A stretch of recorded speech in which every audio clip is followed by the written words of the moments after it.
All right, everyone. So Styx has already done a talk about this, and I wanted to kind of weigh my 2 cents in. I don't think he's too much wrong in the idea that instead of creating an unmasking law, which will charge people which will give people 15 years in prison for wearing a mask while rioting under the Antifa concept, I think maybe it's time we instead looked at strengthening our self-defense laws.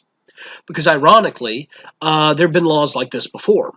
This is proposed laws similar to laws that were passed decades ago in states like Georgia and Alabama to stop a different terrorist group that was formed by far left Democrats, the Ku Klux Klan. According to the far left New York Times, Ohio and West Virginia already have similar laws on the books. This is why I'm saying that this is not the way to fight this. It will work to a limited extent, but what I say we should do is I should say we should open up constitutional carry for the country and open up the expanded rights of self-defense to include the ability to shoot back after being attacked with a thrown device, such as Molotov cocktails or M80s thrown at the person, or other such things such as flaming bottles and rocks, urine, feces, that kind of stuff.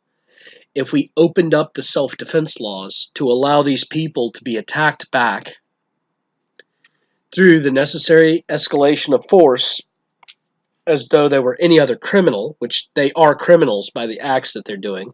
These public riots are just that. They are riots. They are criminal acts.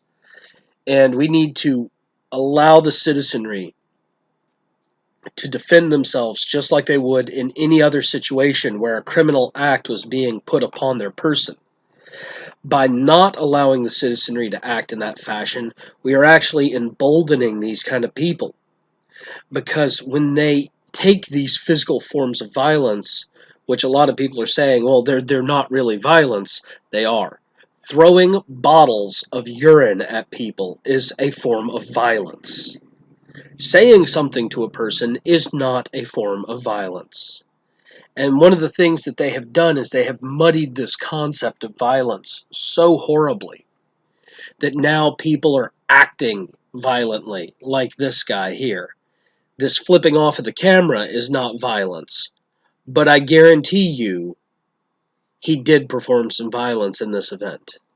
Because these Antifa individuals are becoming more and more violent each passing day. We're seeing more and more incidents where they are throwing things at police, they are throwing things at common citizens, they are using pepper spray.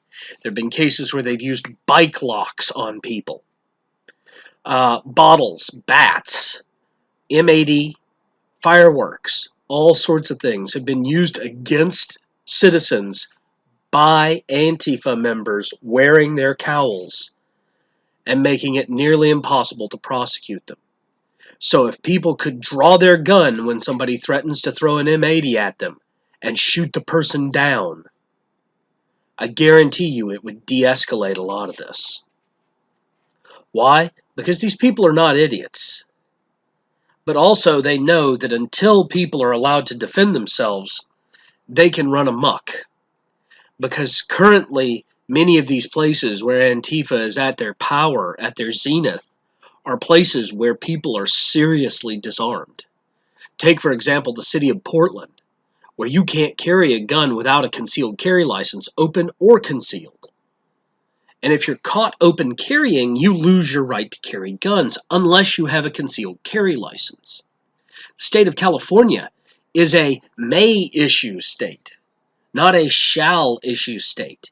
And you notice that there's a large amount of Antifa protesting in Berkeley, San Francisco, and LA. Why? Because these are areas where people don't have concealed carries because they're not allowed to have them. You see a lot of Antifa protesting in DC and in New York. Why?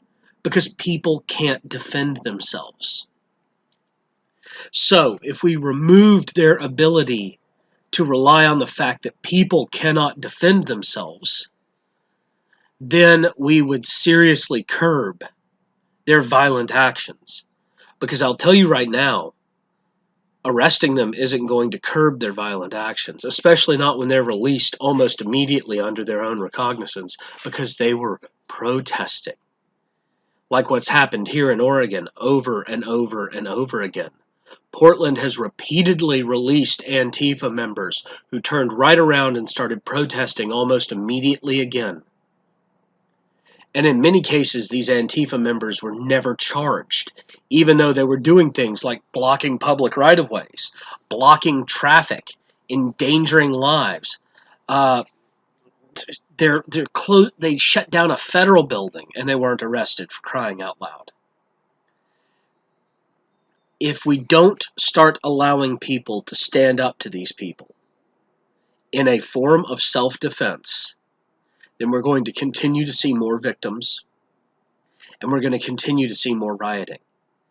And yes, there are some people, such as the Proud Boys, who have been standing up to Antifa. And yes, there is the video of the guy laying out the Antifa member in the middle of downtown Portland after he was attacked. But laying a person flat on their back isn't the same as pulling a gun and defending yourself when they start throwing things at you that could harm you or kill you. And the fact of the matter is with Antifa doing their strike first terrorist actions, we need to start allowing people on the streets to defend themselves more actively when they attack. And until we do that, we're going to continue to see this escalation of violence. Well, thank you all again for joining me. This is actually going to be a publicly available copy of expanded content. I don't normally allow my expanded content to be publicly available. I normally ask that you subscribe to me on like Patreon or Maker Support, where you can be a normal patron and provide me a little bit of crowdfunding money. But this one I'm going to post publicly so you can all see it, because I think this is important for everybody to know about. And as always, have yourself a great day.